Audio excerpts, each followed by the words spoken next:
Yo, what's up everyone, it's Gamers with Reason. I have a lot of gaming news for you today. Now, Black Ops 2 has been out for a week now, and for the PC users, there's been a lot of people complaining that the Black Ops 2 for PC has not been working for them, and the reason is because the second disc.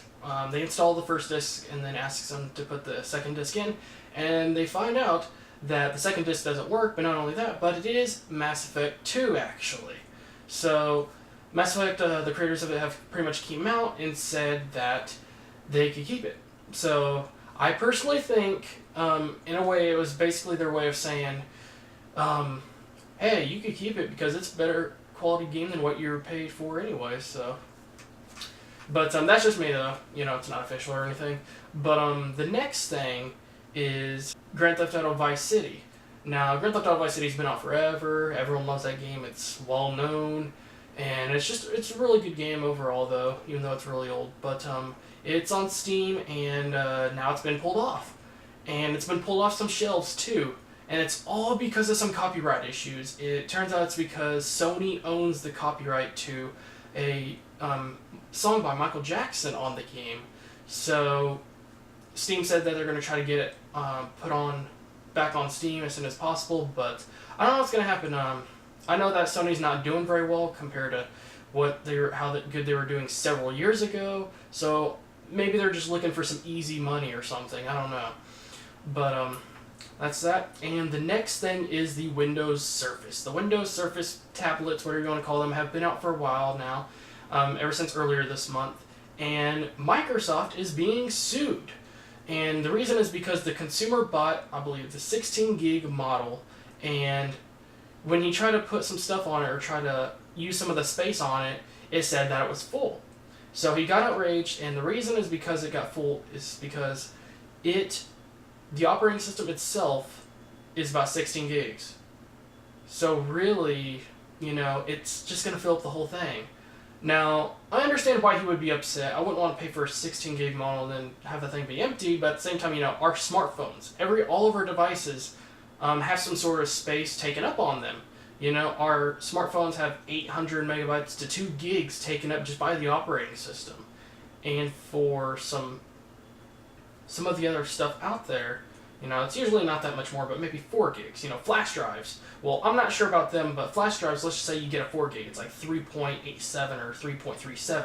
And the reason is because they have some encoding and drivers and stuff on there that make it function. And that's taking up some sort of space. Now, this is a similar problem, but he's going to try to sue them, and it's going to go to court. Now, I would say that he's not going to get anything out of it, but at the same time, considering what happened with Apple and Samsung, and how dumb, just straight up dumb the fucking judge was, they're probably going to go for the consumer. But at the same time, for me, if I was making these tablets, I would probably just put in the 16 gigs for free. Have a separate chip for that, and have it just for the operating system, because if it's going to fill up the thing 100%, then that's different, because it's understandable that sometimes our phones may get 800 megabytes, a couple of gigs filled up, but 16 gigs? I know the operating system is big, but still, I would have just put in a little bit extra, really, because it's as if, the 16 gig model isn't a model at all, because it doesn't have any space on it, so I prefer you guys to get the 32 gig or 64 gig, or just wait till the Pro versions come out. Now, the Pro versions are going to be basically the unleashed version, and there's going to be much more capabilities and things I could do as far as functionality and everything, so I would definitely recommend waiting for that. Now, the next thing is about the Wii U. The Wii U just recently came out, and the number one complaint has been that there's a big 5 gigabyte downloader update that they have to install just to get the online functionality and be able to do anything online. Now, this kind of makes sense in a way, but at the same time, why didn't they ship it out with it already installed or something? I mean, just really. I've noticed it a couple times. It's happened a couple times when the crap isn't installed, and I don't understand why. Maybe they wanted to make such a high number. Maybe they wanted to just manufacture so many of them. But really, they should have maybe prepared a week early, or just had things speed up the process a little bit so then they could squeeze enough time to use some time to put the latest, updates on there. But that's the main problem people are complaining about. It's not too much problem. It will take several hours.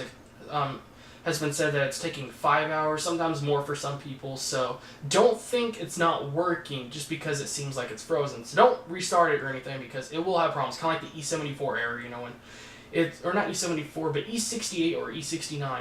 I'm pretty sure it was E68 because 69 is too close of a good number. Anyways, E68 error on Xbox 360 was when your save got corrupted. That's why it says don't turn off your system when you're saving.